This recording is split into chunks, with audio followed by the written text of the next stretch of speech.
gente boa, aqui é o Marcel Melinsky, esse é o Nerds contra o Tempo e hoje nós iremos para o Egito Antigo e veremos como essa civilização é retratada em filmes como A Múmia, em livros como As Crônicas de Kane e em quadrinhos como A Liga da Justiça.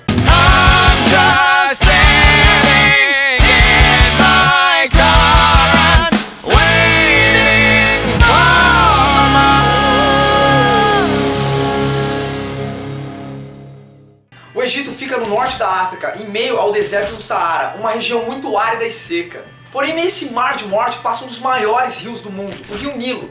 Durante um determinado período do ano, o Rio Nilo transbordava e molhava toda a terra ao redor dele. Isso tornava esse terreno muito fértil e muito apto para o plantio. Tanto que esse esquema que a gente tem hoje em dia de dividir o ano em 365 dias foram os egípcios que inventaram. Eles também precisaram desenvolver técnicas de engenharia para a irrigação daquele terreno. Essa matemática que eles desenvolveram nesse período, mais pra frente também seria usada na construção das pirâmides. O sistema de agricultura do Antigo Egito era tão bom que sobrava muitos grãos que eles plantavam. Então eles tiveram que desenvolver relações comerciais com outras civilizações para trocar um pouco desses grãos por outros produtos. Isso ajudou com que eles desenvolvessem a escrita deles e também, óbvio, as relações comerciais. Já deu para perceber que o Rio Nilo é a base da civilização do Antigo Egito.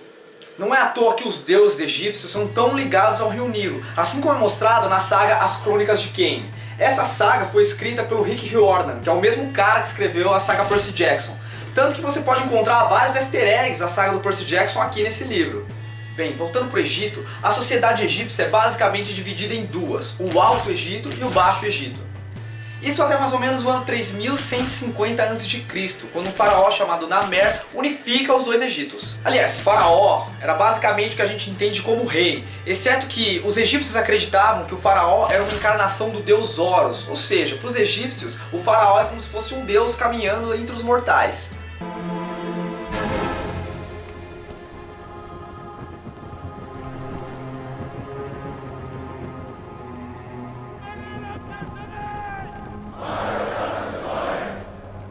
Esse tipo de governo é conhecido hoje em dia como teocracia, que quer dizer governo divino.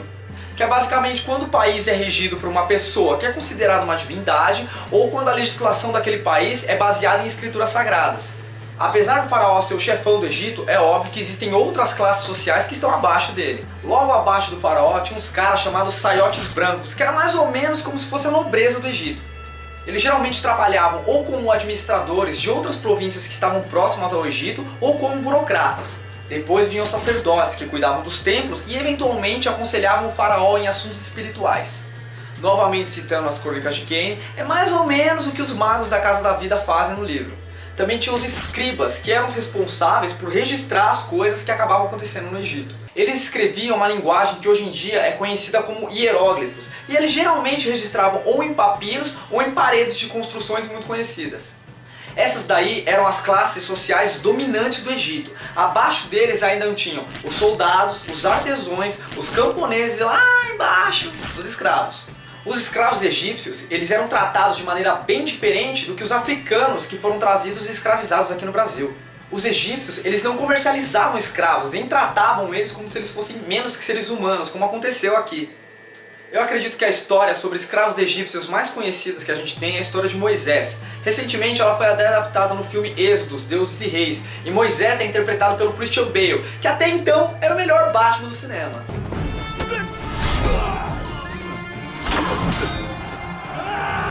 Agora, me desculpem as viúvas do Christian Bale, mas o Ben Affleck foi melhor. Esse filme, Êxodos, ele é legal, cara, porque tem um Moisés que senta a porrada nos soldados egípcios. Mas pra mim, na minha opinião, a adaptação mais legal sobre essa história chama-se O Príncipe do Egito. Vamos, Moisés, admita! Você tem que me olhar de baixo! Só que não é uma visão muito agradável. Quando a gente fala em Egito, as duas primeiras coisas que vêm na nossa cabeça são as pirâmides e as múmias. E ambas essas coisas estão extremamente ligadas à religião egípcia. Os egípcios acreditavam que, depois que eles morressem, eles encontrariam o deus juiz chamado Osíris. Osíris. Ele é um deus egípcio. Tcharam! Agora vai cuidar da sua vida, Sam. E eles acreditavam que se eles dessem uma boa quantidade de tesouro para ele deixaria eles passarem para o mundo dos mortos levando alguma das riquezas. Para guardar esses tesouros, os faraós mandaram construir as pirâmides, que serviam como se fossem uns cofres para guardar todos esses tesouros. Quem planejou a primeira pirâmide foi um cara chamado Imhotep.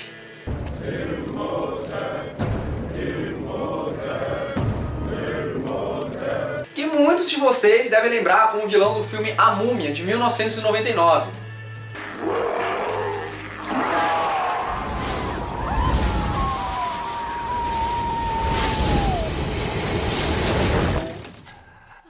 Porém, na nossa história real, o Imhotep é considerado um dos primeiros arquitetos e um grande cientista do Egito Antigo. Aliás, as múmias são corpos conservados ou de maneira natural ou de maneira artificial.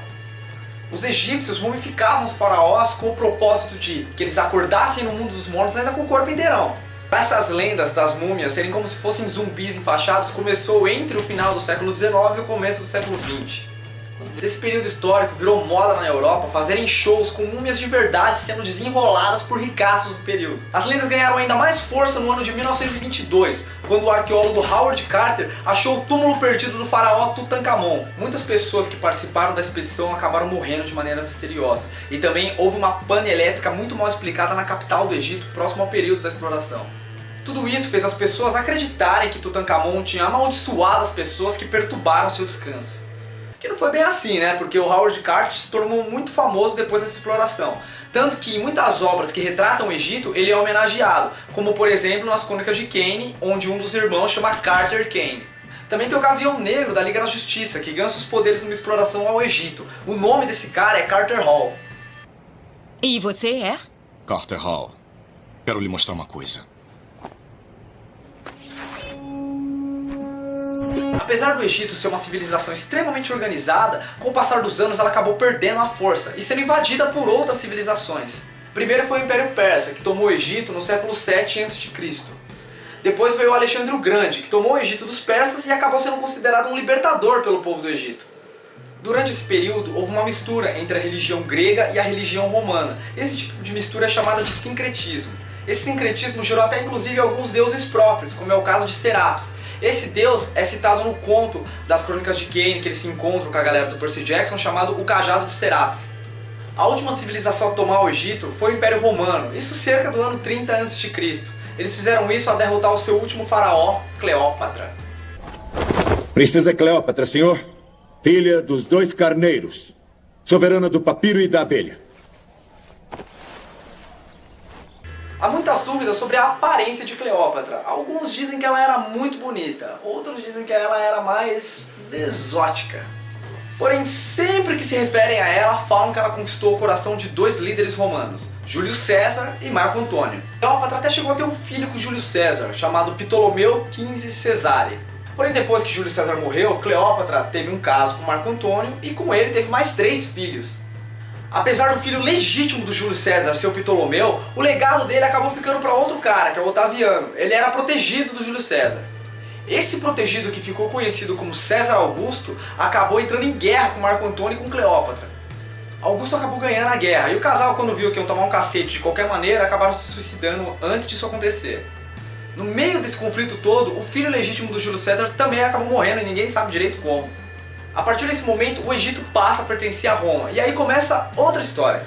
Então é isso aí, gente boa. Não se esqueça de curtir a nossa página no Facebook, assinar nosso canal e deixar um comentário aí dizendo o que achou do vídeo e dando umas ideias para os próximos episódios, beleza?